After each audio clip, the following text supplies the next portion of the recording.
మన ముకుంద జ్యువెలరీలో republic sale flat 10% off on VA అన్ని జ్యువెలరీ మీద. నూతన బ్రాంచెస్ జూబ్లీ హిల్స్, వైజాగ్ లో అతి త్వరలో ప్రారంభం. హిమాచల్ ప్రదేశ్లో భారీగా మంచు కురవడం వల్ల పెద్ద ఎత్తున ట్రాఫిక్ నిలిచిపోయింది.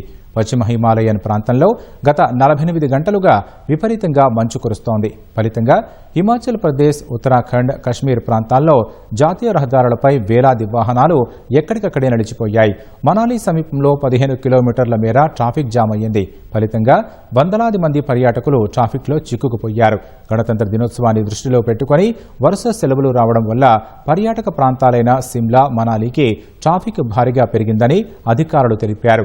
పెద్ద ఎత్తున ట్రాఫిక్ నిలిచిపోవడం వల్ల కొంతమంది పర్యాటకులు కాలినడకనే సమీప ప్రాంతాలకు పయనమయ్యారు.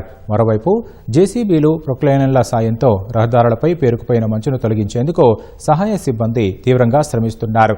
చాలా చోట్ల 2.5 నుంచి 3 అడుగుల మేర మంచు పేరుకుపోయినట్లు అధికారులు తెలిపారు.